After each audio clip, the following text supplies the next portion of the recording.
Yeah, we taking the jacket off for this one. Yeah, it's time to get into some real activities. We are on break again, so you know that we about to get some crazy shit. I can already see in the future. Boom, the truth about this person in the title.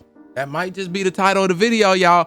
Am I a mind reader, or is like the title like something else? Because I record, read the chapters, like I don't read the chapter, then record. I record, then read the chapter. So like I could be saying all this for no reason at all. I didn't even do my goddamn laundry, bro.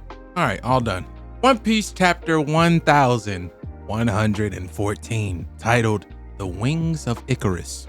I have no idea what that means, but I want to get this video out as quick as possible. So I'm not going to do any extra searching up. You know what? We'll just save that for the video that comes after this. So in today's cover story, we have Kinemon and Yamato having a conversation with Shusui in the middle of them two. It is titled Only Child Yamato and the Holy Inari Shrine Pilgrimage Volume 4, which means there's more to come, ? I asked that you complete a pilgrimage to Hakumai and return Shusui, but it just says that sword to Enma's shrine in the late Yasui's stead. So it's looking like maybe one of the first places that Yamato is gonna go, because she's given that nice thumbs up. She's gonna do it.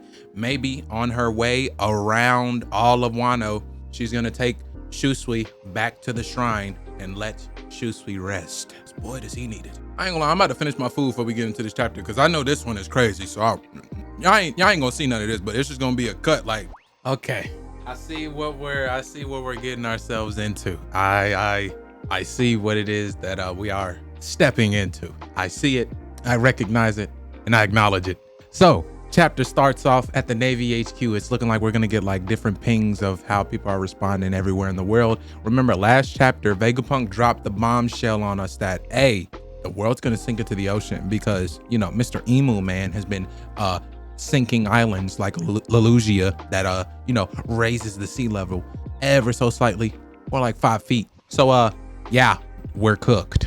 So we start off at Navy HQ. Everybody there is responding and reacting to what's going on. And it's not really more of, I don't think they're speaking as if they don't already know this information. They're speaking more to, they realize the impact and the power that comes with what he just said, and how everyone is going to react to the words that he just spouted out of his mouth, his dead mouth. But then we look at Akainu, and he has a little bit of a different kind of situation. This is more like a damn near like a silhouette. He's just silent, and usually silence means something. We go to somewhere, I don't remember this place, but we go to the town of Mocktown, and people are just laughing. So I guess these are the guys that kind of just, I guess these are the fodder guys that try to disprove what it is that they're gonna say, and they're like, hey, bro, how's the whole world gonna sink into the ocean, bro? He's bullshitting. And then we go to Water 7, where my guy is there, but it's not over. Vegapunk has more to say. But before we get to that, Iceberg specifically says, if he was just talking about this city, I'd believe him in an instant. But the whole world, it'd take a lot more than rising tides to do that, right? Well, it seemed as if the information that Vegapunk may be telling us, honestly, Emu might just hit the reset button and get everybody gone. That could be what he's saying. Oh, we go to the underwater prison, impaled down. Dofa Goat is laughing at what's going on. He says, this gets better and better. Isn't it your job to take care of the inmates? Magellan, what are you gonna do if the prison gets completely flooded? Whoa. Magellan says, you do have a point. The sudden sea level rise earlier caused havoc with some cells, and that was only 1 meter. How many meters would it take to cover the whole world? Doflamingo says, most urban areas would be screwed if water levels rose just another 5 meters. He said, maybe we should all evacuate, Hey, let the goat out. Then he says, maybe we could always go somewhere high up. He's talking about Mary Joie. And then we go to Fishman Island, and honestly, they're not impacted by this like at all. Like, the whole world could sink. They'll be fine. Absolutely fine. Shirahoshi is asking her father if this is really gonna happen, and he's kind of iffy about it. We go back to the main battlefield. The main members of the Gorosei, which is all of them, are all trying to find whatever is broadcasting this so they can stop the information before too much gets said. They say, quickly eradicate the broadcast snail. The ramifications, we'll deal with that later. So now we are at a little bit of a stalemate. Everyone is focused on finding the broadcast snail, but the Straw Hats can't leave. So we'll see how this progresses. I think that robot is gonna be the next plot point that precedes us forward in whatever, you know, way of the Gorosei or the Straw Hats. Either way, we're gonna proceed forward with that robot. Probably. Usually when I guess stuff, I'm wrong when it comes to One Piece. I'm always wrong. You see York Snake Ass is trying to find it as well, but you know, like we got folks that can fly, went through the entire island in a circle like twice before you could even breathe. Like, you're not gonna find it. So we go back to Vegapunk. He says, please humor me for a moment as I make a prediction. Assuming my sensor data is accurate, a few days from now, as I record this, an exceptionally vicious earthquake will rock the entire planet. Whoa.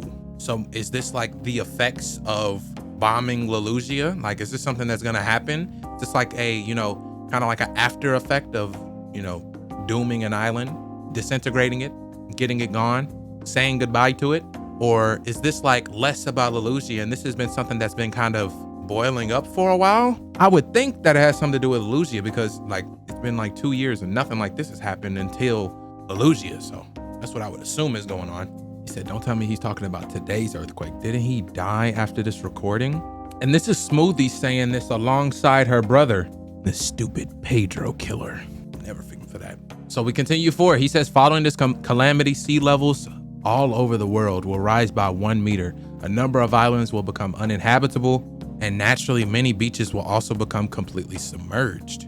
And we are looking at literally an island where exactly that has happened, where some of the islands, this island specifically, is now uninhabitable and the beach has become completely submerged. And oh my God, we're seeing so many people that I did not expect to see this chapter. Holy shit. And he says basically, hey, if I'm wrong, disregard the whole rest of this message. And who is this dude? Who is this? He looks so familiar. I don't know who it is. I don't feel like searching it up though. We look over at Aokiji and he is also listening in on this message. Some dude in the back says, this is freaky. How was he able to call it? But Vegapunk continues on. He says, assuming however these events have transpired, then please heed to what I have to say.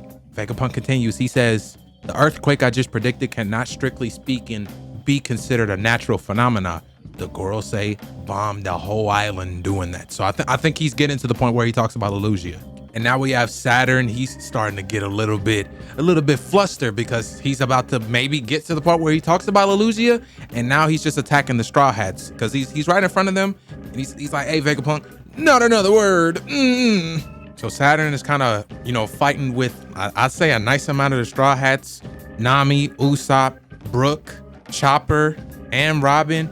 And he's about to box all of them. But then, you know, of course, Robin comes in to save the day, gets him out of the way, and he has to keep on going because he's got to tell this broadcast to get gone. Holy shit, this is a big spread. Hold on, give me 1 second. Bro, I might have to sit down for this one. Hold on. I'm not gonna lie to you, bro. This is a lot to take in. I think I gotta sit down for this one. I might have to sit down for this one, bro. Holy shit.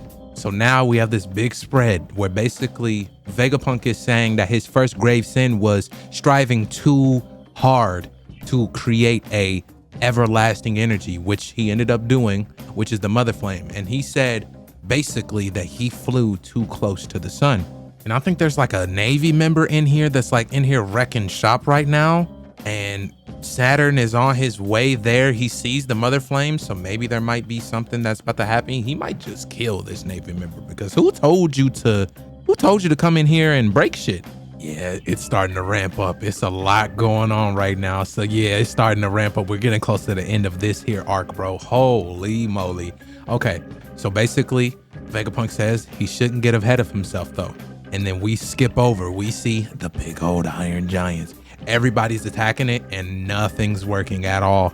And then we go over to the Giants. They are currently in front of, not to mention add Luffy as well with the Giants. They're in front of Mercury and he's spitting out like this hot fire where even the Giants are saying literally will be burnt to a crisp if they don't run away from this fire. But Luffy's just playing in it literally.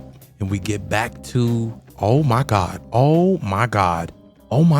Okay, listen, I'm just gonna read you guys exactly what I'm looking at. So we look at Mary Joie, Emu on the left, Vegapunk on the right.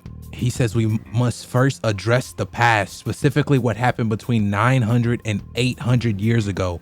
a century-long period that most think of as a blank part of history. And we go to all of the celestial dragons. Here's what they have to say.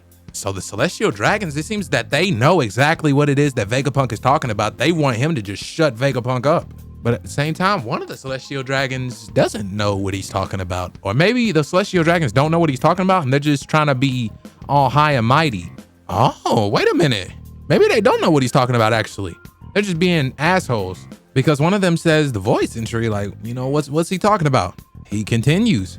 He says the key to unlocking basically the information from the voice entry will be the poneglyphs, these lovely stones dwelling in various quiet and calm lands all over the globe. The text inscribed on them, once decoded, is our one and only method of glimpsing this unknown past. And I don't know who this is, but it's some guy just chilling in a forest, laid back on a rock. I don't know who that is. Who is that? Who is that? We go to Orange Town where we get to see the mayor and that dog that bites everybody.